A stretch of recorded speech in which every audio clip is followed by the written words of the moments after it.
The people you put on stage are one of the biggest factors to how your event feels. More than signage, more than your welcome gifts, and even more than the venue that you spent months trying to decide on where to go. Your speakers. Well before anyone steps on stage, the lineup you've chosen is already shaping what people will expect, how excited they'll be to walk in, and what they'll be talking about once the event is over. And a lot of the time, speakers get picked like slots just to stick into their agenda. A name in this spot, an available person in that one, when in reality, they're one of the biggest pieces of the experience that you're creating. When a lot of us start planning, the speaker conversation sounds a lot like this. Who should we get? Who do we know? And who's available? Those aren't bad questions, but they're just not the first ones we should always be considering. Because when you start with who, you can end up with a lineup that is impressive with the names, but doesn't necessarily line up and land with the room. Every name checks out on its own, but when you put them all together, sometimes it just isn't the right fit. The hosts where people are still talking about it months later, they come at it with a different approach. They start with what they want their people to feel, what it is that they want their guests to take away with them. And then they go find the people that can help create that.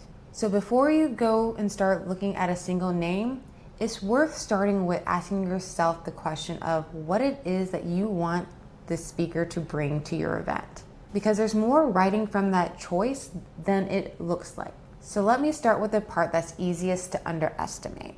Your speakers are part of the draw, maybe even the biggest part. When someone's deciding whether or not to come to your event, they're not weighing every single detail that you've poured months into.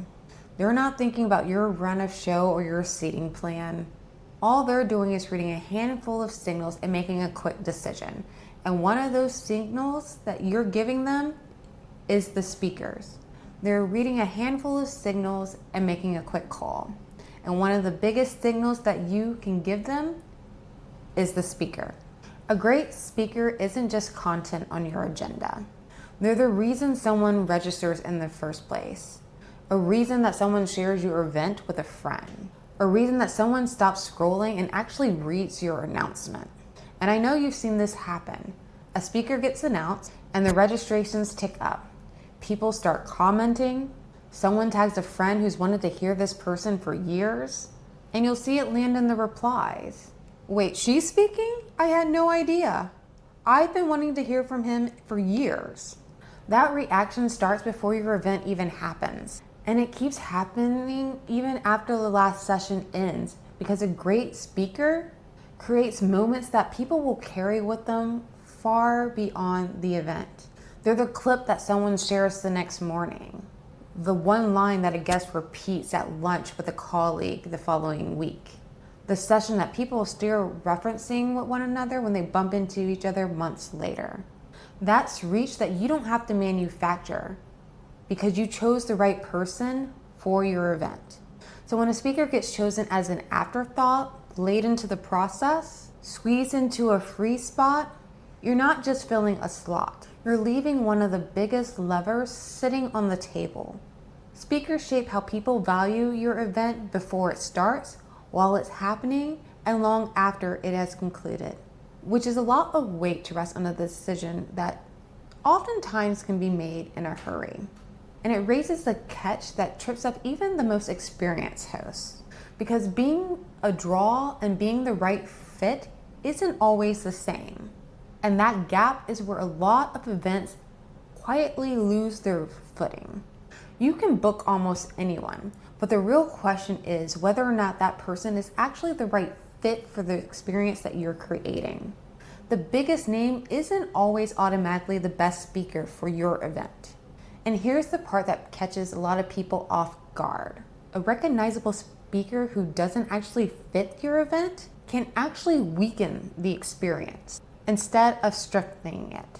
The name gets people in the door, and then the room feels like a mismatch, which leaves people, the name gets people in the door, but then there's a mismatch when they start speaking to the room.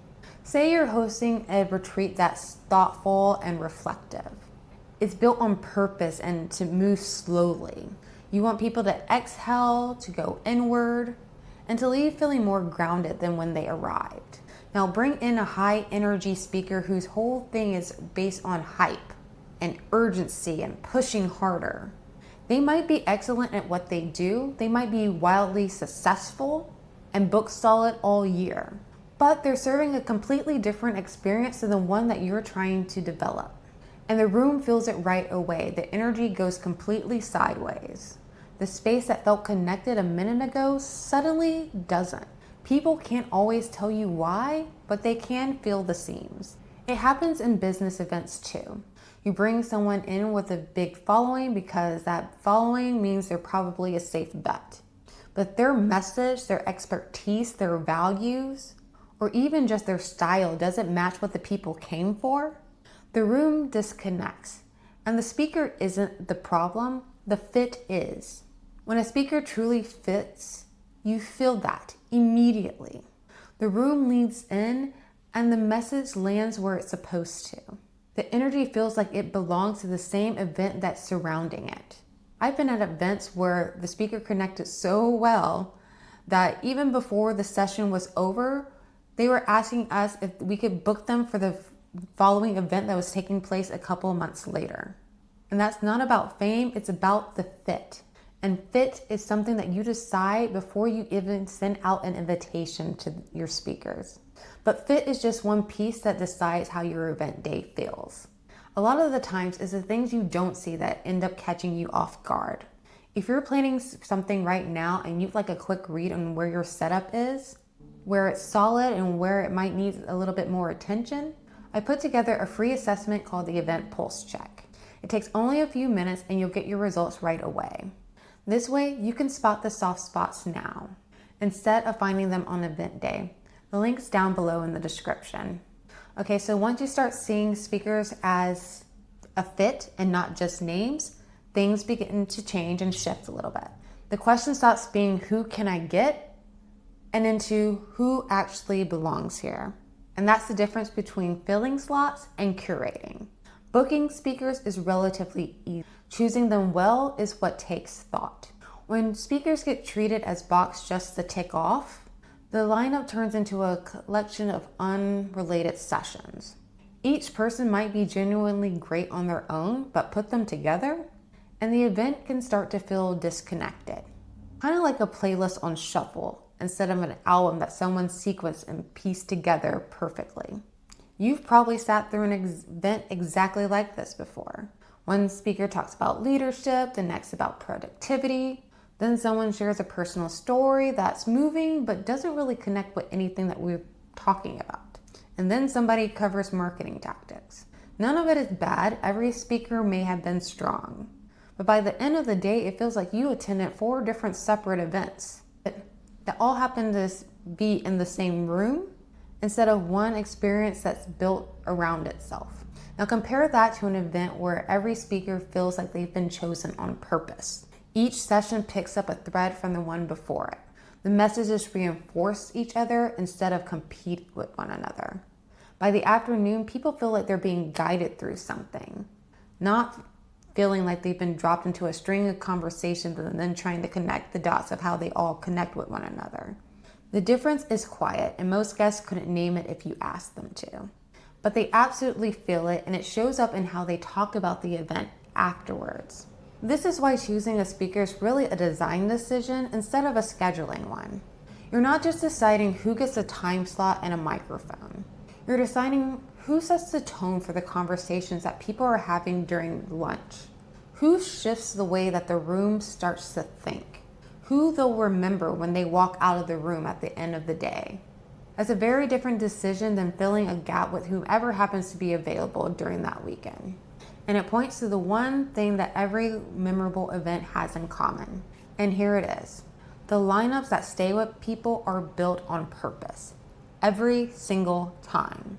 The hosts who are creating experiences that people remember aren't falling into amazing lineups purely by luck. Every speaker they have serves a purpose. Every session supports the bigger experience. Every invitation connects to something larger than just filling in your agenda.